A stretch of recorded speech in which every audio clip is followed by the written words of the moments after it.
केवल धर्मेंद्र प्रधान के इस्तीफे की बात नहीं है, पूरे सिस्टम को उखाड़ फेंकने की जरूरत है। ये 1,20,000 स्कूल बंद हो गए, 2-2.5 करोड़ बच्चे ड्रॉप आउट हो गए, स्कूलों से बाहर हो गए, उसके बाद भी जनता चुप है। अरे स्टूडेंट बोले तो टुकड़े टुकड़े गैंग बता देंगे, टीचर्स बोले पाकिस्तानी बता देंगे, आम जनता बोले तो रोहिंग्या बता देंगे, तो कोई इस देश का है भी कि नहीं। धर्मेंद्र प्रधान के जन्म दिवस पर महामानव ने कितना बढ़िया संदेश दिया है।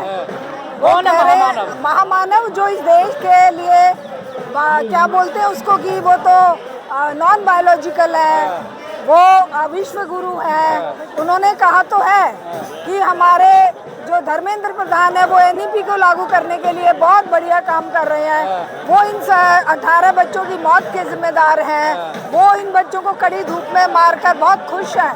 बोल तो रही है सरकार, पर सराहना कर रहे थे, वो तो अच्छे बता रहे थे। यही तो उनकी दुष्टता की पराकाष्ठा है।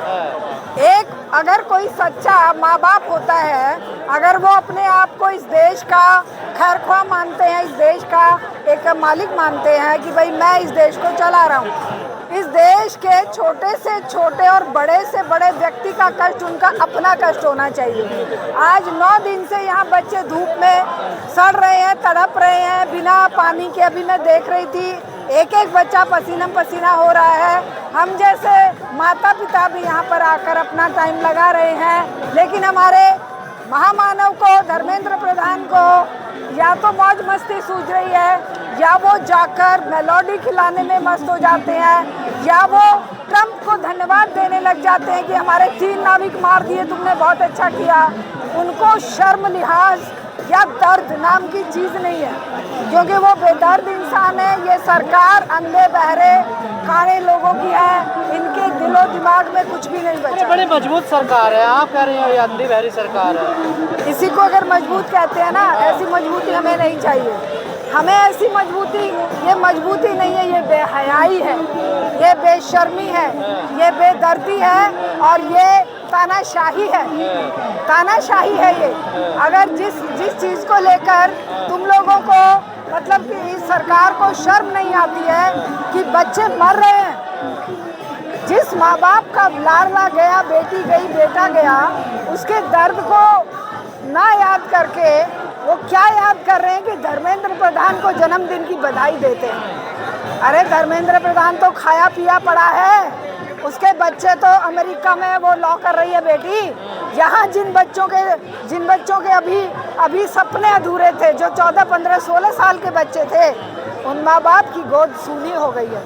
उन माँ बाप के, उन बच्चों के सपने जो हैं वो दफन हो गए हैं।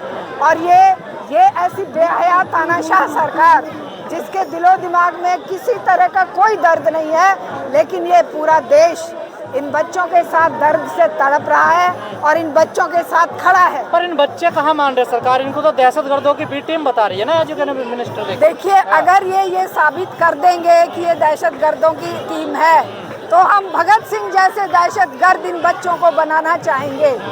वो भगत सिंह जिसने मानवता के लिए प्राणों की आहुति दी।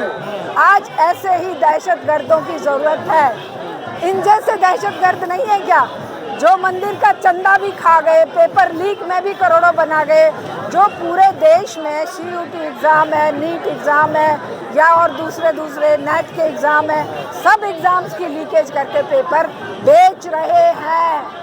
ये बेचने का एक धंधा, बेचने की एजेंसी बना दी है NTA एक ऐसी प्राइवेट ऑर्गेनाइजेशन है, आप बना लें, मैं बना लूँ और कहें कि जी हमें एग्ज़ाम कराने का ठेका दे दीजिए, और सरकार ने ठेका दे दिया। पर आप खुद एक शिक्षिका हैं, सरकार कह रही है कि ये सिस्टम पूरी तरह खराब है, हमने न्यू एजुकेशन पॉलिसी लाए, आप उसका भी विरोध करती है, सिस्टम को भी खराब बताती है, तो फिर सरकार करे क्या आखिर बताइए? एक सड़े हुए सिस्टम में कोई सड़ी हुई चीज़ को आप कैसे अच्छा बता सकते हैं? जो सिस्टम सड़ चुका है, पूंजी का गुलाम हो चुका है। ये कहते हैं कि हम नया संविधान लागू करेंगे, रिजर्वेशन खत्म करेंगे, हम फलाना करेंगे, ठिकाना करेंगे।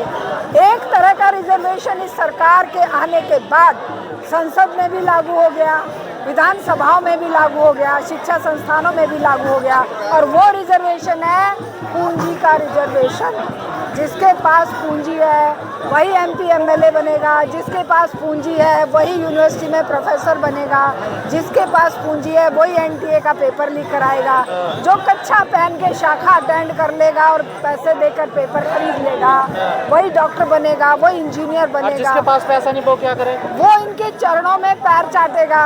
ये उसको नागरिक भी नहीं रहने देंगे, उसको कहेंगे कि भाई तुम इस देश के नागरिक नहीं हो, क्योंकि कोई भी डॉक्यूमेंट तुम्हारी नागरिकता का सरकार मानेगी ही नहीं। सरकार बोलेगी तुम तो कहीं बाहर से आए हुए लोग हो।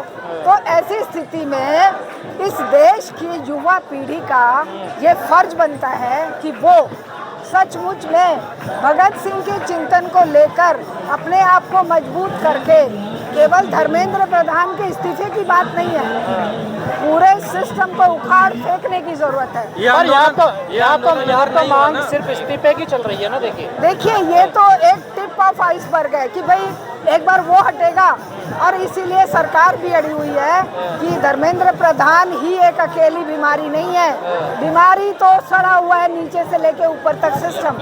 अगर एक अगर छू दिया धर्मेंद्र प्रधान को तो मोदी खुद जाएगा, फिर तो निर्मला सीतारमण जाएंगी, फिर तो राजनाथ सिंह जाएंगे जो मरवा दिए उधर पुलवामा में और पहलगाम में, फिर तो कोई बचेगा नहीं। इस आंदोलन का सरकार तो समर्थन नहीं है, साथ नहीं दे रही है, बात नहीं मान रही। एक दूसरा तबका भी तो इसके विरोध में खड़ा हो गया आके देखिए। हाँ, वो बेचारे भ्रमित लोग हैं, वो बेचारे वो लोग हैं जो टुकड़खोर बन गए हैं।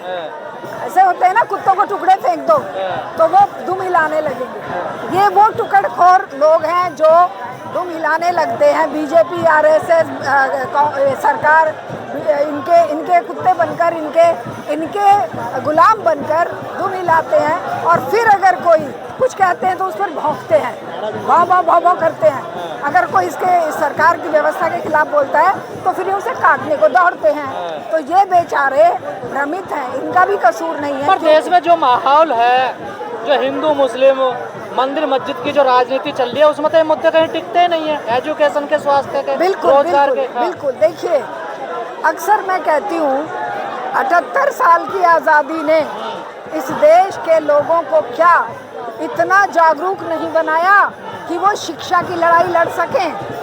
क्या शिक्षा की लड़ाई हमें टुकड़ों में लड़नी पड़ेगी? अरे 1,20,000 स्कूल बंद हो गए, 2-2.5 करोड़ बच्चे ड्रॉप आउट हो गए, स्कूलों से बाहर हो गए, उसके बाद भी जनता चुप है। अरे 18 बच्चों ने अब आत्महत्या कर ली, और 2024 में कितने बच्चे मरे थे, कितने बच्चे CUT और इसके कारण कॉलेज से बाहर हो जा रहे हैं, कितने बच्चे नेट और ये सब एग्ज़ाम की तैयारी करते करते ज़िंदगी निकल जाती है, UPSC, SSC। पूरे देश की युवा पीढ़ी को केवल एग्ज़ामों में फंसा रखा है।